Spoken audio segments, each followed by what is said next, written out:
Broadcasting live from somewhere in the Shadow Realm, this is YuGiOh Duel Links Talk. Here's your host, Doug Dimmaduel.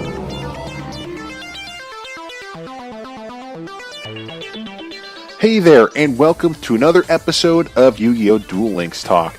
Today, we're going to revisit some topics that are floating around in the Duel Links subreddit, and this is a really interesting quote, a really interesting set of points that were actually put out there by _GC, and it was a really neat set of points here, and I'd like to see what your opinions are on this one. I may add my 2 cents in on this, but it's just an overall, just totally going through what's going on within PvP, what the downfalls are, how to improve it, some suggestions, and let's see what _GC has to say here.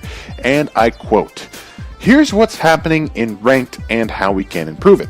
Since the much-touted Ranked revamp, intended to revitalize Ranked PvP by adding rewards and extending the ladder, feedback has been contradictory. We've gotten complaints about how discouraging the extended win streak system has become, yet most seem to agree that the ladder has become easier to climb than ever. Well, surprisingly enough, both concerns are perfectly true. Here's a short summary as to why. You can no longer derank from divisions. This means that all players who reached Gold, Platinum, or Legend 1, whether by luck or skill, are now stuck there no matter how poorly they play. And also, the win streak system is demanding and weighted downwards. At higher ranks, you need 4 or 5 consecutive victories to rank up, while it only takes 3 losses to rank down. That means players who perform decently in a division, break even, or slightly positive, will get pushed towards the bottom, simply because of how the system works. Combine these 2 factors, and you get the ranked ladder we've been seeing today. Players that reach a certain division with a less competitive deck find themselves matched against stronger opponents and start losing, but can't derank and stay stuck at the bottom. Similarly, players discouraged by the obnoxious win requirements lose interest in climbing and start playing less competitive, more fun decks, since there are no stakes in losing anyways. The result is a huge population of players with non-competitive decks stuck at the bottom of each division, acting as an easy win fodder for those actually looking to climb. Moreover, because the population at rank 1 is so massive compared to ranks 2 through 5 of each division, the matchmaker is forced to broaden its matching requirements, and that's why we see some players hit King of Games playing exclusively against Legend 1 opponents. Because of this, just about any decent deck can potentially reach King of Games with enough luck and time investment. And by the end of a season, the bar set for King of Games decks has already been considerably lowered. So, what can we do to fix the situation? I've got a few ideas. First, remove the safety net between each division.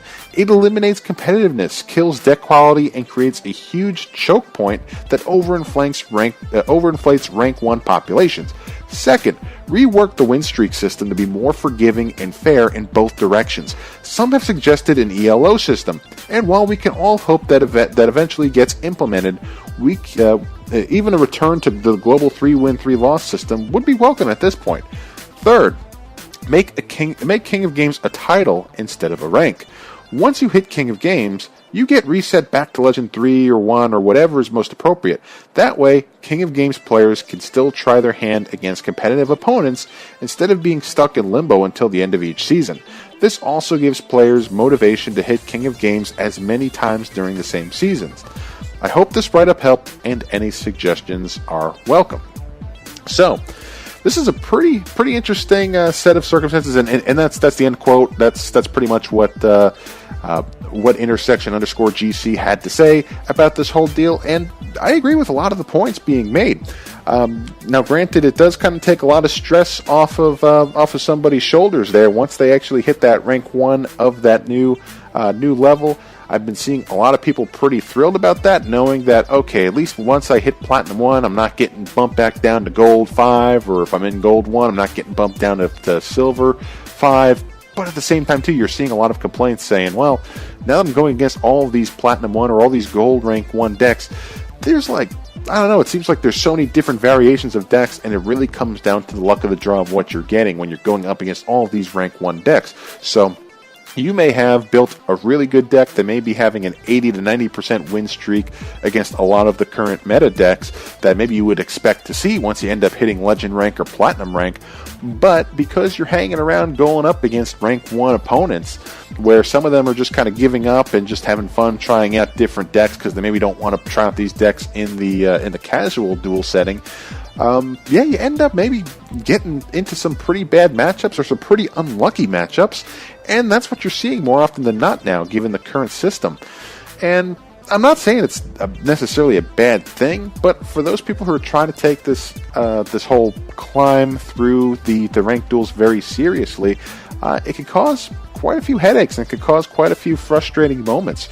So, and it seems like that's kind of what intersection_GC was kind of getting at too, is that even though it seemed like Konami was really trying to do everyone a lot of good and saying, okay, you can't get ranked down after you hit rank 1 in each of these groups, gold, silver, platinum, all that stuff, they were intending that this was going to be a good thing, but you can see where a lot of the drawbacks are. And again, too, sitting at rank 1, say for example in Platinum, when I first started going through this season, I was getting paired up against a lot of Plat 4, Plat 5 decks, just because there's not a big enough pool of I guess it seems like other players within that same rank within Platinum. And that is a pretty big issue. It seems like you're not getting an even spread of players to the point where you have to dip all the way down to rank 1 once you hit rank 4 and rank 5. It's a pretty scary thought.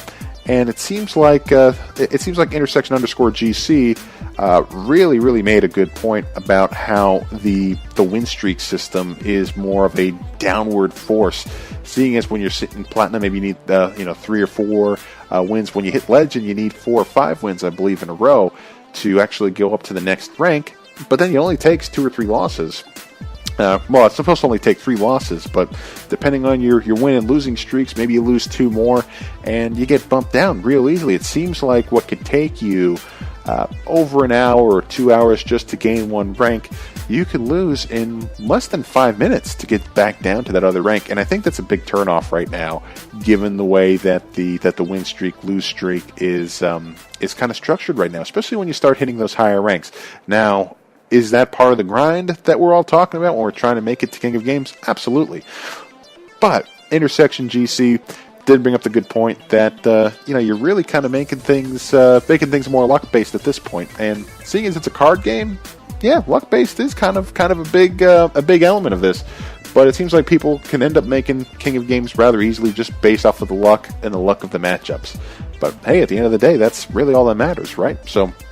But anyway, that's just kind of a really interesting take on what's going on with the current state of ranked duels. And I think some of the suggestions are pretty good. Again, I mean, I feel like he's preaching to the choir here. The ELO system is exactly something that I think a lot of people are clamoring for.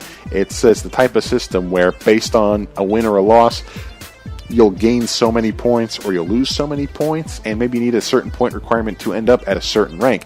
It's basically the kind of setup that they've been doing in the World Championship Series. Once you got to King of Games, and you would get all these, what do they call them, DP, the dual points.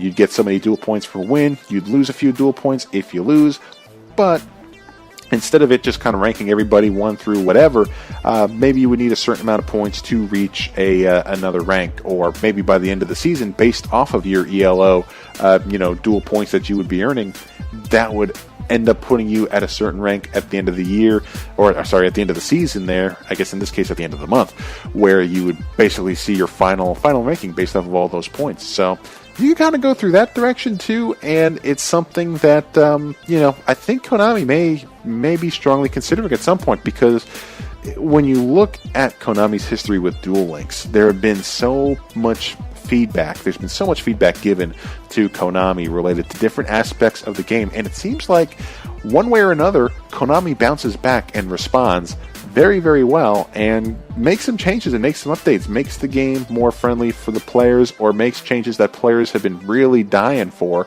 and little by little, but it seems like the elephant in the room is always PvP. That's why I like reading these things on the subreddits, is just seeing what people's opinions are on the current state of things. There are some people who are pretty happy with how it's set up, and then there are people like this who I think want to give some really good constructive feedback, and that's why I wanted to share it today on the podcast, because there's a lot of things that are being said here that I absolutely agree with, and I'm sure quite a few players would agree with it as well. Then there are those set of players who their simple response is get good. Well, I can't argue against that. Maybe if I'm trying to rank up, I should get better, but what can you do at that point?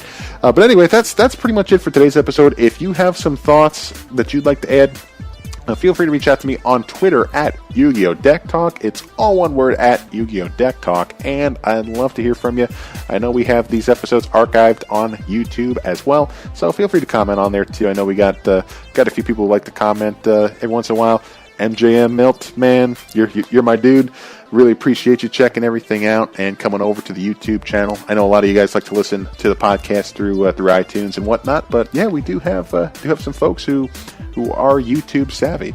So love seeing those people, and love talking with you guys. Love dueling you. So, but anyway, thanks again for tuning in, and we'll see you next time. Take care.